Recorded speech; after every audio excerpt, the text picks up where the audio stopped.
Assalamualaikum warahmatullahi wabarakatuh.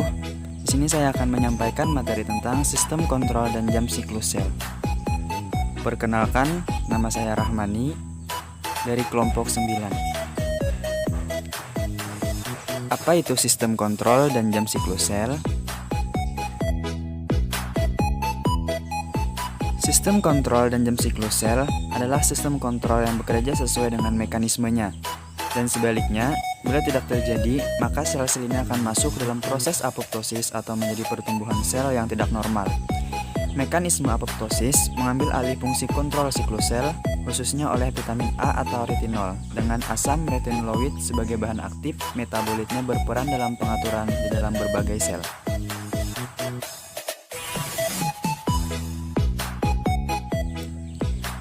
Sistem pengontrolan siklus sel ini telah dibandingkan dengan alat pengontrolan pada mesin cuci otomatis.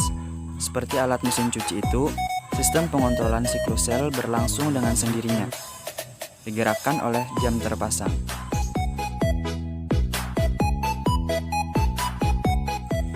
Akan tetapi, sama seperti mesin cuci yang butuh penyetelan eksternal atau seperti keran yang mengontrol pasokan air, dan pengontrolan internal, seperti sensor yang mendeteksi ketika tabung cucinya penuh dengan air.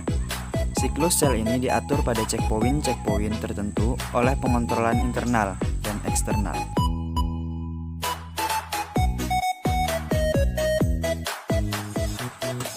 Sistem kontrol ini dibagi dalam dua kelompok, yaitu sistem sensor dan sistem efektor.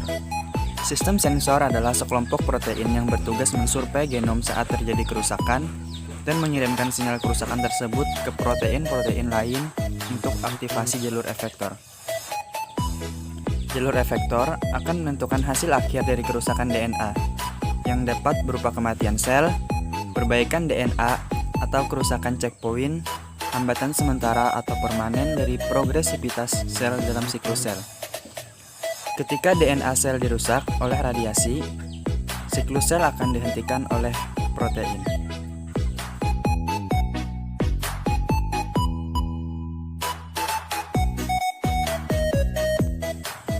Kemudian, dimulailah proses perbaikan DNA, lalu sel kembali ke dalam siklus sel sehingga proliferasi bisa berlanjut.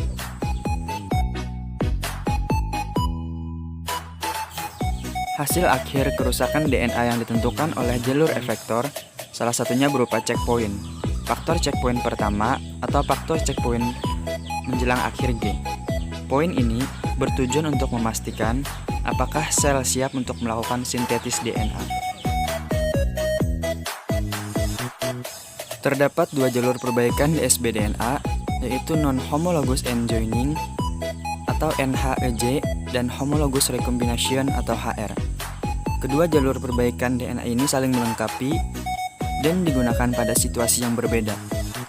Homologous recombination terjadi pada fase S dan G2 atau pada saat proliferasi sel.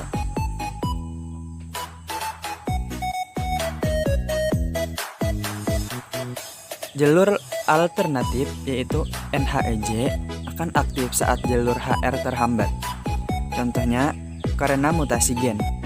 Perbaikan oleh NHEJ dapat terjadi pada seluruh siklus sel, tetapi dominan pada G1 atau S2. Jalur HR menggunakan rantai homolog pada rantai DNA yang tidak rusak, di urutan yang sama sebagai pola untuk memperbaiki DSB. Jalur NHEJ menggabungkan ujung DSB tanpa memerlukan urutan DNA yang homolog.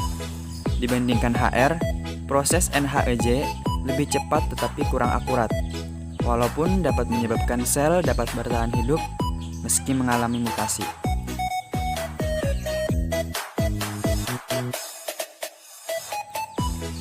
Kerusakan tipe DSB yang tidak dapat diperbaiki menyebabkan kematian sel pada mitosis selanjutnya. 7 jalur repair DNA melibatkan sensor, yaitu protein mRN atau MRE11, RAD50, dan NBN.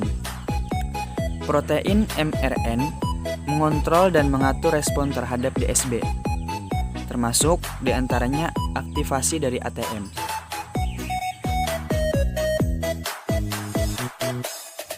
Aktivasi dari ATM memfosforilasi CHK2 sehingga tidak terjadi hambatan CDK1, Cyclin B, dan CDK2, Cyclin B.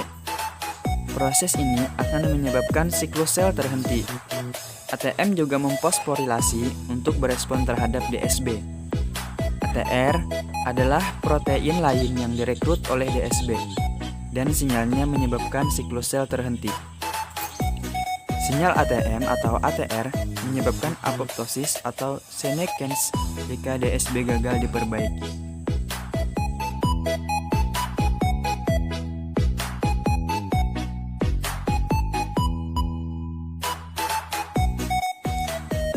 Sistem kontrol memastikan pembelahan fisik yang sesungguhnya berlangsung pada waktu yang tepat, misalnya kromosom dipublikasi secara lengkap serta sempurna.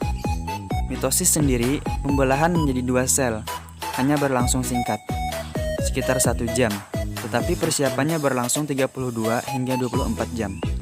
Ada titik-titik pemeriksaan atau checkpoint dalam siklus sel untuk memastikan semua berlangsung lancar dan jika tidak, langkahnya akan ditunda sampai semua siap. Pengaturan waktu rangkaian kejadian dalam siklus yang dikontrol oleh protein khusus bernama siklin yang konsentrasinya naik dan turun selama siklus.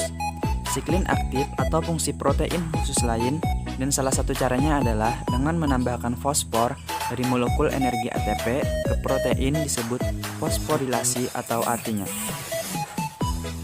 Sebagai contoh, satu jenis siklin mulai dibuat segera setelah sel membelah saat mitosis dan konsentrasinya meningkat secara tetap sepanjang siklus sampai mitosis berikutnya, yang turut dipicu oleh siklin yang sama. Konsentrasi siklin turun dengan cepat akhir mitosis, kemudian naik lagi, dan siklus sel berulang. Siklin lain, tahapan-tahapan lain, seperti inisiasi sintesis DNA.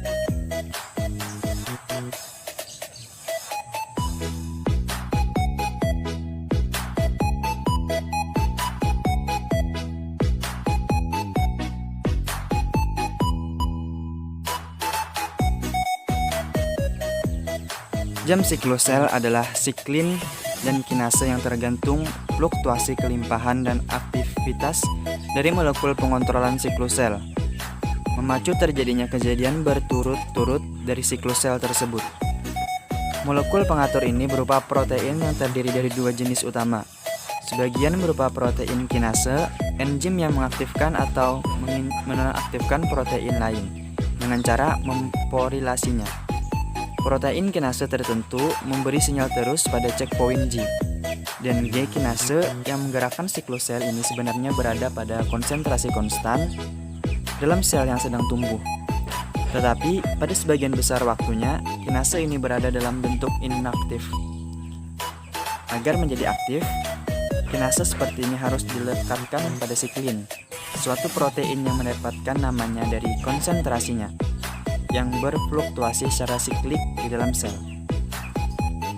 Karena persyaratan ini, kinase ini disebut kinase tergantung siklin atau Zealand Dependent Kinase atau JDK.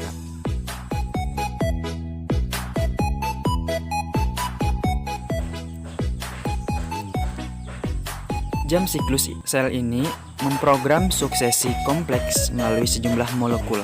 Terdapat 2 komponen esensial yaitu siklin dan siklin dependent kinase yang bergabung satu sama lain dan mengawalinya masuk ke berbagai fase siklus sel.